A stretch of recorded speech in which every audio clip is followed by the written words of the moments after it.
Asante sana Mheshimiwa Spika. Mheshimiwa Waziri Mkuu, kumekuwa na malalamiko makubwa sana hapa nchini kwa wananchi wetu wanaoenda kupata matibabu katika hospitali na zahanati zetu, wakati mwingine hata zile hospitali za rufaa. Wakifika wanaambiwa kutoa fedha za kumuona daktari. Maeneo mengine wanatozwa 5,000, 10,000 mpaka 30,000. Ili hali madaktari hawa wanaoajiriwa na serikali, wanalipwa mshahara na serikali, lakini pia Daktari Samia Suluhu Hassan wengine amewapandisha mpaka madaraja vizuri kabisa na stahiki zao wanalipwa vizuri. Na bado kuna maeneo mengine unakuta hali ya mifumo, mvua imenyesha, bado mengine hakuna umeme, maeneo mengine umeme umekatika, sola, labda hali ya hewa ni mbaya, wanafika wagonjwa wanaambiwa mifumo imegoma mpaka hali ya mfumo utakapokaa vizuri. Unakuta watoto wadogo wanahangaika, wamechemka, kina mama wanateseka.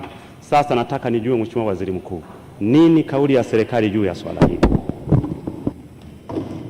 Mheshimiwa Waziri Mkuu. Mheshimiwa Spika, naomba kujibu swali la Mheshimiwa Emmanuel Cherehani kama ifuatavyo. Mheshimiwa Spika, kwa mujibu wa sheria ya bima ya afya kwa wote, utaratibu tuliojiwekea kama taifa kwenye masuala ya afya ni kuchangiana kwenye vitita mbalimbali ambavyo vinatolewa kama ambavyo vimeainishwa katika bima mbalimbali. Kwa wale ambao wanakuwa nje ya utaratibu wa bima ya afya kwa wote, ndio ambao huwa wanakutana na changamoto ya kutakiwa kuchangia pale wanapofika katika hospitali zetu. Mheshimiwa Spika, niweke wazi kwamba hawa niliowataja wanaotakiwa kuchangia ni nje ya wale ambao wamesamehewa kisheria, wakiwemo watoto wa chini ya miaka 5, akina mama wajawazito, wazee, pamoja na wale ambao wana magonjwa ya mlipuko. Nitoe tu maelekezo kwa Wizara ya Afya kuzingatia viwango vile ambavyo vimeainishwa na serikali kwa mujibu wa sheria zetu ambazo, kwa mujibu wa kanuni zetu ambazo zinalinda viwango hivyo ili Watanzania waweze kupata matibabu na waweze kumudu matibabu. Hata hivyo, kama mtakavyokumbuka waheshimiwa Tanzania, Mheshimiwa Waziri wa Afya alielezea hivi karibuni kusudio la serikali kutunga sheria itakayolinda hivi viwango ili kuepukana na kila halmashauri ama kila mkoa kuwa na viwango vyake. Nielekeze Wizara ya Afya kuharakisha utaratibu huo ili sheria iweze kutungwa ili kuweza kuwa na viwango ambavyo vinaeleweka na viko sambamba katika maeneo yote, kuepukana na kila zahanati ama kila kituo cha afya ama kila hospitali kuwa na viwango vyake, na pengine maeneo mengine viwango kuwa vikubwa zaidi vinavyosababisha Watanzania washindwe kumudu matibabu kwa uharaka.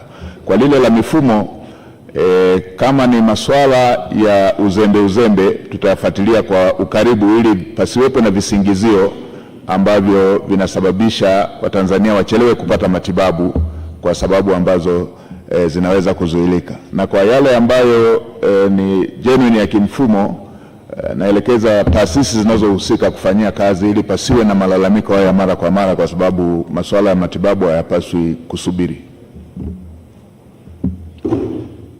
Mheshimiwa Nancy Hassan Nyalusi. Asante Mheshimiwa Spika kwa kunipa nafasi nimuulize swali Mheshimiwa Waziri Mkuu. Mheshimiwa Waziri Mkuu, Mamlaka ya Hali ya Hewa ilitoa taarifa kwamba kutakuwa na upungufu wa mvua nchini kote kwenye msimu wa mvua za masika na vuli. Je, serikali imejipangaje kuhakikisha kwamba kama nchi tunakuwa na utosherevu wa chakula na kuzuia mfumuko wa bei kuelekea kipindi cha miezi ya Ramadhani na Kwaresma? Waziri Mkuu.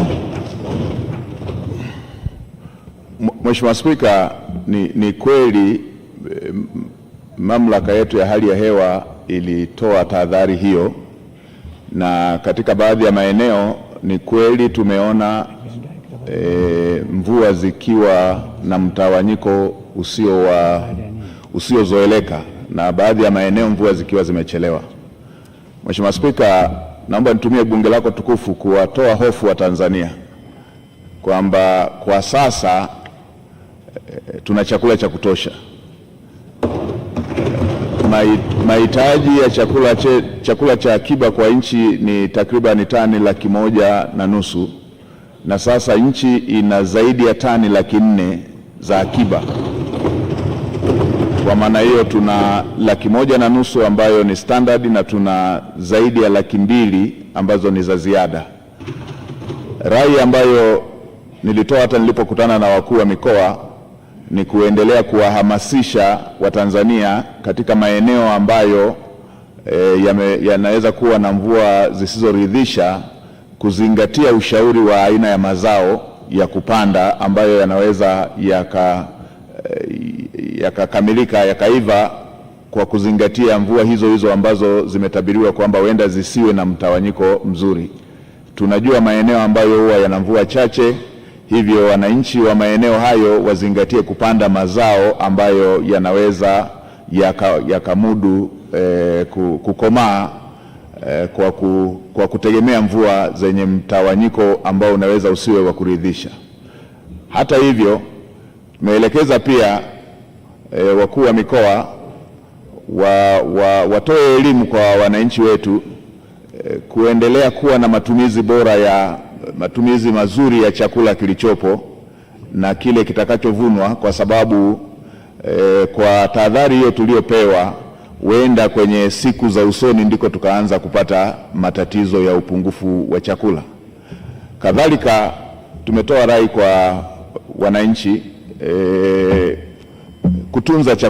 kutunza chakula na kuwa na matumizi ya lazima tu ili kuweza kujiandaa endapo katika baadhi ya maeneo ambayo kunaweza kukawa na tatizo zaidi la mtawanyo wa mvua, basi tuwe na akiba ya chakula. Hata hivyo, Mheshimiwa Spika, kwa tahadhari ambayo Mheshimiwa mbunge ya Kwaresima na mwezi mtukufu wa Ramadhan,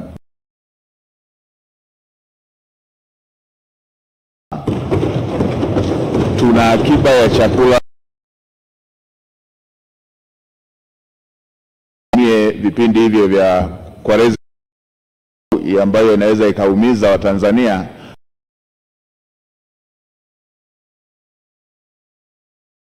Kwa sasa hatuna upungufu wa chakula.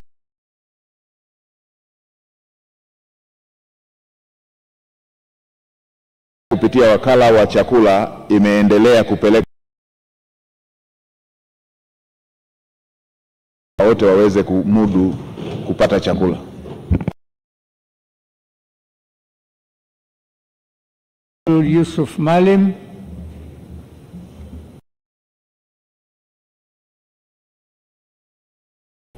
Asante sana Mheshimiwa Spika kwa kunipa